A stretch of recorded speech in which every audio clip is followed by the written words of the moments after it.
ক্রিকেটারদের সংগঠন কোয়াবের নতুন সভাপতি হলেন মোহাম্মদ মিঠুন। ১২০ ভোটের ব্যবধানে সেলিম সাহেদকে হারিয়ে কোয়াবের নতুন নেতা হলেন তিনি। বিসিবি একাডেমিতে অনুষ্ঠিত ভোটে মিঠুন পেয়েছেন ১৫৪ ভোট, নিকটতম প্রতিদ্বন্দ্বী সেলিম সাহেদ পেয়েছেন ৩৪ ভোট। ক্রিকেটারদের স্বার্থ সংরক্ষণের জন্য একমাত্র সংগঠন cricketer welfare association of Bangladesh COAB. প্রায় এক যুগেরও বেশি আগে আত্মপ্রকাশ করা এই সংগঠন মূলত কাগজে কলমে ছিল সীমাবদ্ধ। অবশেষে সেই কোয়াব পেল নির্বাচিত সভাপতি। সাবেক ক্রিকেটার সেলিম সাহেদকে হারিয়ে সভাপতি নির্বাচিত হলেন বর্তমান ক্রিকেটার মোহাম্মদ মিঠুন। অনলাইনে ৬০ জন এন্ড ফিজিক্যালে ১৩০ জন, ১৯০টা ভোট, তার মধ্যে 2টা ব্যালট অ্যাকচুয়ালি রিজেক্ট হয়ে গেছে। সো আপনার ১৫৪ ভোট পেয়ে ১৫৪ vote Mithun, Mohammad Mithun highest vote পেয়ে এবং সেলিম সাহেব ৩৪।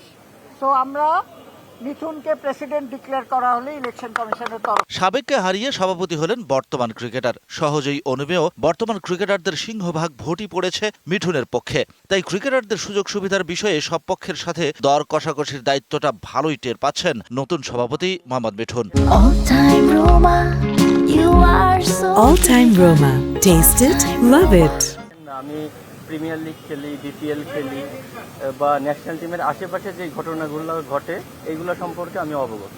এই সমস্যাগুলো সমাধান আমি করতে পারবো, বাট নিচে অনেক জায়গা আছে যেই সমস্যাগুলো আমরা এখনো জানি না। এই জন্য আমাদের প্রত্যেকটা সেক্টরে আমরা প্ল্যান করেছি আমাদের প্রতিনিধি থাকবে, যেন ওই সেক্টর থেকে আমাদেরকে ইনফর্ম করতে পারে এবং আমরা ওই জায়গাগুলো নিয়ে কাজ করব। নবনির্বাচিত সভাপতি মিঠুন বললেন, বিসিবি ও ক্রিকেটারদের মধ্যে পেশাদার সম্পর্ক আরও দৃঢ় করাই তার প্রধান কাজ। ক্রিকেটের কিন্তু মূল স্টেক হোল্ডার ক্রিকেটাররা, তো ক্রিকেটারদের কোনোভাবেই বঞ্চিত হওয়া উচিত না। আমরা এর আগে হয়তোবা ওইভাবে রেসপন্স পাইনি, বাট এখন থেকে আশা করব সব কিছু নতুনভাবে হয়েছে, নতুন ক্রিকেট বোর্ড, আমরাও নতুন, তো আমরা একসাথে যেন ফ্যামিলি হয়ে কাজ করতে পারি। কোয়াব নির্বাচনে ভোটার ও প্রার্থী মিলিয়ে ক্রিকেটারদের মিলন মেলায় সবারই কণ্ঠে ছিল এক কথা, নিজ নিজ অবস্থান থেকে ক্রিকেট উন্নয়নে যতটুকু সম্ভব অবদান রাখা। Shahan Papon, DBC news, Dhaka.